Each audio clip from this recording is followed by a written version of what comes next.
Nobody prepares you for this moment. Not your parents, not school, not even the internet. Making your first $10,000 doesn't feel the way people describe it. They tell you it will feel like freedom, like confidence, like arrival. But the truth is, it feels like exposure. Because the moment that money lands, something inside you changes. You don't feel rich, you feel watched, by yourself. And suddenly, the question is no longer can I make money? The question becomes, what happens next?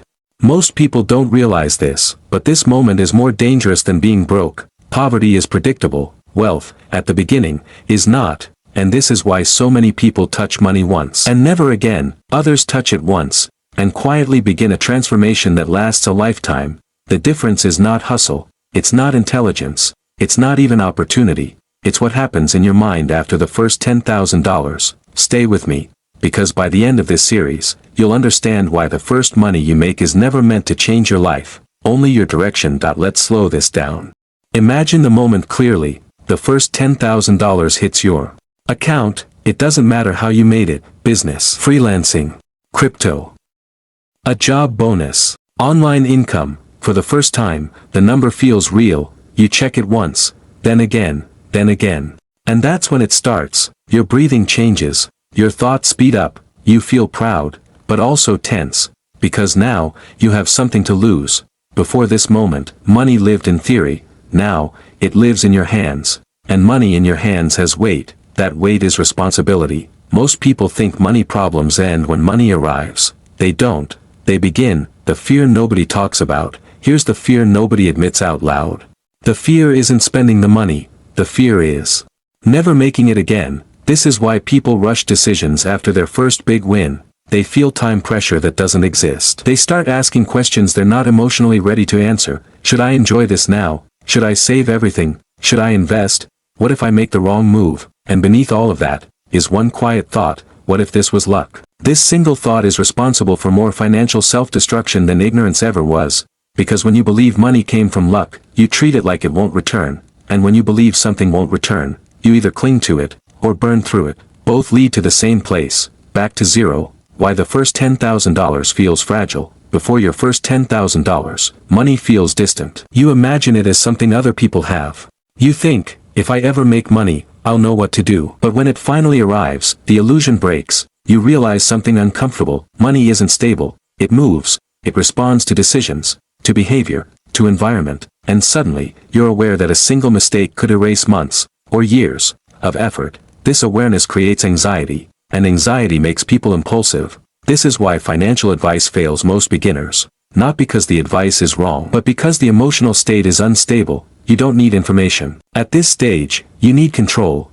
The two paths that appear, at this exact point, two paths quietly open. They don't announce themselves. They feel natural, almost automatic, but they lead to completely different lives. Let's talk about the first path. Path 1. The emotional reward trap. This path starts with a simple sentence: I deserve this. And to be clear, this sentence is not evil, it's human. You worked hard, you struggled, you waited, so you reward yourself. A new phone, better clothes, more outings, more visibility. Nothing too crazy at first. But here's the danger. Your lifestyle begins to rise before your income becomes stable. Your expenses become permanent, but your income is still temporary. And quietly, pressure enters your life. You now need to maintain an image. You don't even realize it's happening, but your spending starts to serve your identity, not your future. And when the money starts shrinking, you don't just feel broke, you feel embarrassed, ashamed, because now people know you had money. And shame is heavier than poverty. Poverty motivates, shame paralyzes. This is why many people never try again, not because they can't, but because failing again would hurt their ego,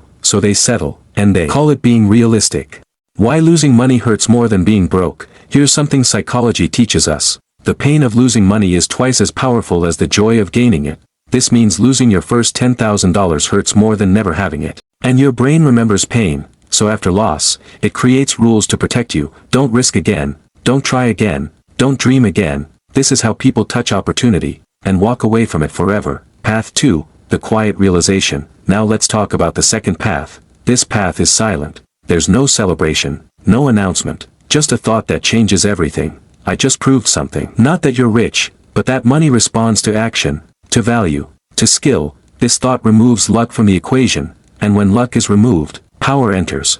you begin to see money not as a miracle, but as feedback that says, this works. And once something works once, it can work again. This belief doesn't make you wealthy yet, but it makes you dangerous, in a good way, because now, you're no longer chasing money, you're studying cause and effect, and this is where real wealth thinking begins. The first $10,000 is not income. This is where most people misunderstand everything. They treat the first $10,000 as income, but it's not. It's evidence that a system, skill, or environment produced value. Wealthy people don't rush to enjoy evidence. They analyze it. They ask questions most people never think to ask. What exactly created this money? Was it my time, or my leverage? Was it repeatable, or exhausting? Was it dependent on me, or a system? Because money made through effort behaves differently from money made through structure. And until you understand the difference, you'll always be restarting from zero. Why winners study their wins? Most people only study failure. Wealthy people study success even harder.